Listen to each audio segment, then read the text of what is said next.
Today's story is the definition of creepy. It starts somewhat normally, but then slowly spirals into absolute insanity. It is definitely one you will remember. But before we get into today's story, if you're a fan of the strange, dark, and mysterious delivered in story format, then you've come to the right place because that's all we do, and we upload once or twice every week. So if that's of interest to you, please go into the Like Button's fridge and dump out their 2-liter of Coke, and then refill the bottle with flat root beer. Also, please subscribe to our channel and turn on all notifications so you don't miss any of our weekly uploads. Before we get into today's story, I want to talk to you about today's sponsor, HelloFresh. The primary reason my diet periodically turns into Diet Cheeto smoothies and deep-fried licorice popsicles is because I get lazy. It's like, do I want to make another horrible trip to the grocery store? Or do I want to suck down another Sour Patch Kid covered in ice cream?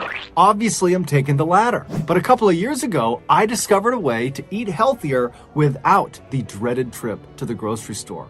And that's with HelloFresh. HelloFresh sends you this neat little box full of meals, and they have tons of choices from fairly intricate to 20-minute quick and easy recipes. But the catch is, the meals aren't made yet. You need to make the meals, but that's good because it ensures freshness and you can literally see that the ingredients are as healthy as they come. And before you tell me you're a bad chef, I'm a bad chef, and I can whip these things together no problem. All the ingredients arrive at your doorstep perfectly portioned out, and the recipes couldn't be easier to follow. So if you're finally ready to put down those chocolate-covered pickles, then you need to sign up for HelloFresh today. To do that, go to HelloFresh.com and use code MrBallin16 for up to 16 free meals and 3 surprise gifts. Okay, let's get into today's story.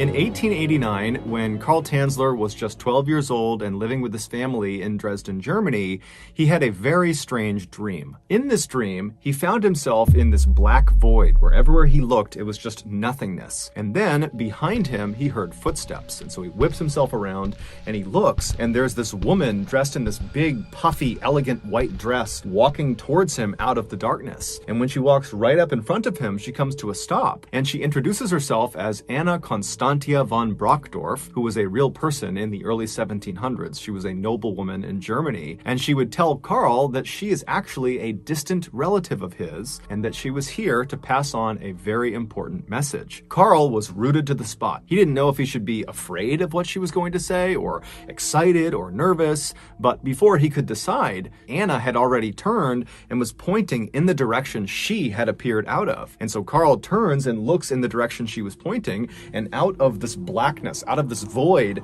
came this woman's face. It was a face detached from a body. It almost looked like a floating picture of a woman's face. And as this face floated closer and closer to them, Karl was immediately struck by just how beautiful this woman was. Her hair was jet black like a raven's feathers, and her skin was white like porcelain. But there was something off about this woman, this floating face. She looked sad and kind of frail. And so as Karl found himself staring at this face, which was now right next to them, Anna spoke to him again, and she would tell Karl that this woman, the floating face, she's going to appear in your life later on, and it is your mission given by God to save her. She's going to be very ill, very sick, and you need to find a way to keep her alive. Then Karl, in real life, woke up, and immediately he was struck by just how visceral that dream had been. It really felt like that had just happened to him, but after a few moments, it seemed like, okay, that was just a dream. But unlike other visceral dreams he had had in the past, this one did not gradually fade from his memory. Instead, over the course of that day, the memory specifically of the raven-haired woman's face really seemed to become more clear and more concrete in his mind, to the point where at the end of that day, he could easily remember exactly what she looked like. Over the following days and months and years, Karl periodically would have this same dream, this same vision of his distant relative Anna, who would come out of the void, and she would remind him to be on the lookout for this raven-haired woman when God sent her to him. But despite these constant reminders in his dreams, and Karl being ever vigilant to look for this raven-haired woman in real life, he never actually found her. He never met this woman he was supposed to save. Fast forward to 1926. Karl was 39 years old. By this point, he had gotten married, not to the raven-haired woman, but instead to a local woman in Dresden. And And the pair had had 2 daughters together, and they lived a simple life. And,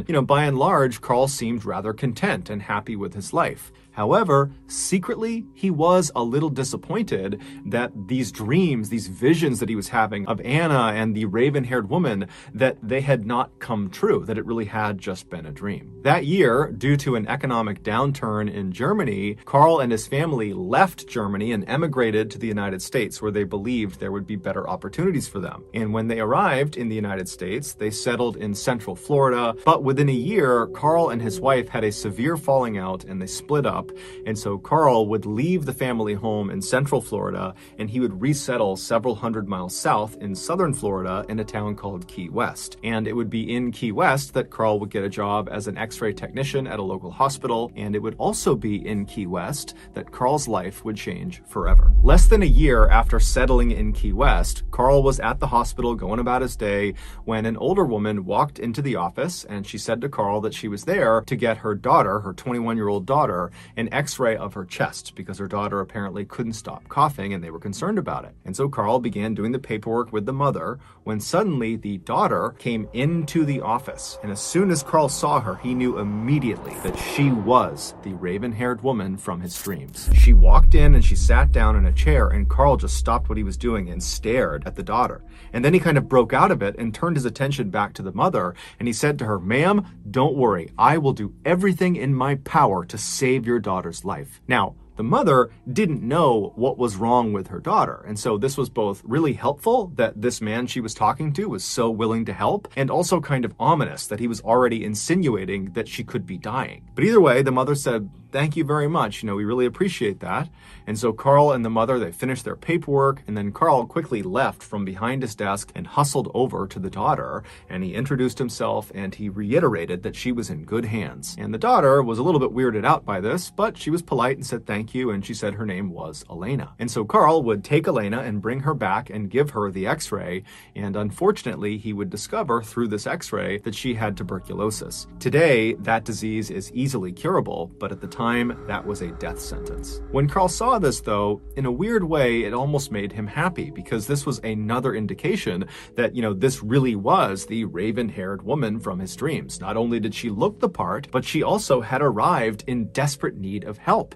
And so now Carl needed to find a way to save her. Even though he was just an X-ray technician, he was not a doctor, and so he had no clue how to begin to treat tuberculosis. But that didn't stop Carl. Over the next year, Carl would be in touch with Elena and her family on a near daily basis, updating them on all of the new techniques to fight tuberculosis that he was doing all this research on, and he would tell them about experimental procedures and drugs they could try, even sometimes paying out of pocket for them to go try them. He would also bring Elena into the office as often as he possibly could to X-ray her again and again and again to see if perhaps she was making good progress. But unfortunately, over the course of that year where he was doing everything he could, it just didn't work. The disease ravaged Elena's body, and on October 31st, 1931, so roughly a year after Carl had first met Elena, Elena would unfortunately pass away. Elena's family was devastated by this, but their grief didn't even compare to Carl's grief. It was like Carl had lost his life too. He couldn't believe he had failed his mission and let the raven-haired woman die. When it came time to bury Elena, Carl said, "Let me pay for the most elaborate gravesite we can possibly make. Let me set up a mausoleum for her." A mausoleum is an external building that sits in a cemetery that effectively serves as a kind of shrine to the deceased. And so her family, they understood that Carl had become very, very close with Elena, although they didn't fully understand the relationship, but they did understand she meant a lot to him, and so they agreed to let him do this. After Elena was buried inside of this small temple that Carl had built for her, Carl began spending virtually all of his time kneeling inside of it, crying and begging for Elena's forgiveness. Elena's family was well aware that Carl was doing this, and at first they kind of just let it happen, but after several months, they began to tell Carl, you really need to let her go. You need to begin to move on. But But Carl refused. In fact, over time, he only became more and more obsessed with Elena. Finally, after 7 years of Carl doing this,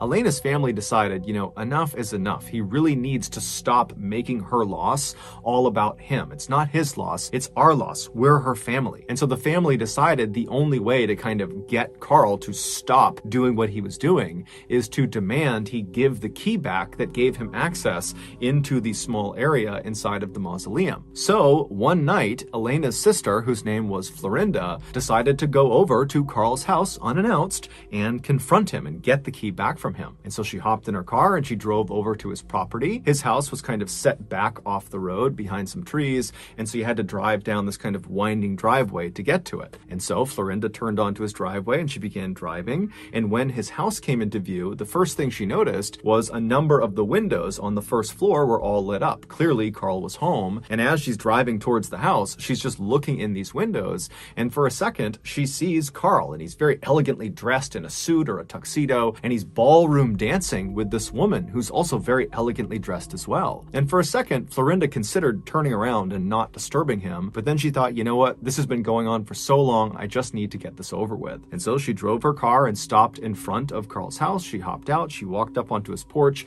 and she knocked on his front door. Inside, she could hear music was clearly playing, but just a few seconds after she had knocked, the music was cut off, and then no one came to the door. And so Florinda knows there's people inside this house, and so she knocks again, but again, there's no movement in the house. It's just silent, as if the people inside are pretending not to be there. And so finally, frustrated, Florinda knocks on the door a third time and says, Carl, I know you're in there. I have to talk to you about my sister. Please come out here. And so finally, she heard the shuffling of feet, and then she heard the sound of the door unlocking, and it opened up just a crack. And through this crack, Carl looked through, and he looked out at Florinda very suspiciously, and he said to her, what do you want? And Florinda would say, look, I'm here to talk to you about my sister. Can I please come inside for a second? Or can you come out here and talk to me? But Carl pretty much immediately said no, and then he shut the door. However, before he shut the door, Carl had very briefly stepped out of the way, allowing Florinda to see through that gap into the house. So before the door actually shut, she got to see who and what was inside that house. And what she saw was the woman Carl had been dancing with, and the woman was seated in a chair maybe halfway through the house, and she was facing the door. And Florinda knew immediately it was her sister. And so she's standing on the porch having no idea what to make of what she's just discovered. And so feeling kind of overwhelmed, she just kind of staggered off the front porch. She turned around, she ran into her car, and she drove off to tell the police. When the police came back, they knocked on the front door and they demanded that Carl let them see the woman he was there with. And so at this point, Carl knew the gig was up, and so he opened the door and he allowed them to come inside. And when the police went inside, they saw the woman he was with, and sure enough, it was Elena.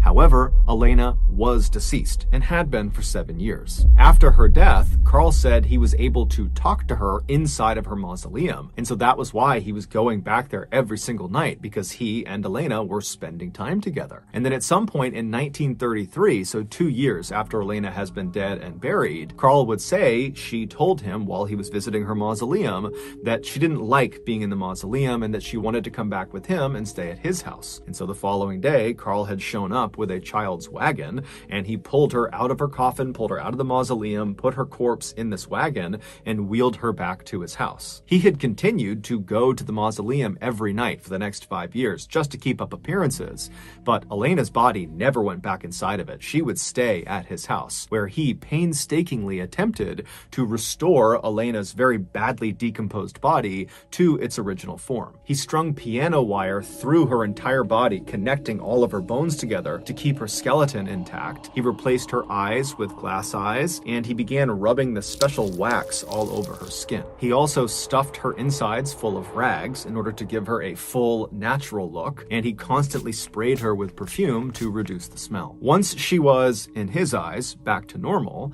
he began spending as much time with her as he possibly could. He would change her outfits constantly, he would put on makeup, and he would give her new jewelry, and he would talk to her about the ups and downs of life. He would laugh with with her, he would cry with her, he would sleep with her. Carl would admit that ultimately his goal with keeping Elena in his home was to eventually still save her life.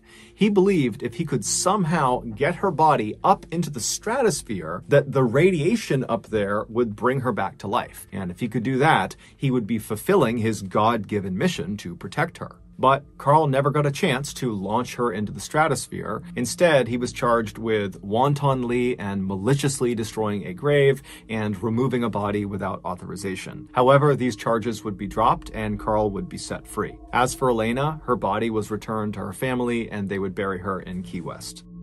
So that's going to do it, guys. If you got something out of today's episode and you haven't done this already, please go into the like button's fridge and dump out their 2-liter of Coke and then refill the bottle with flat root beer.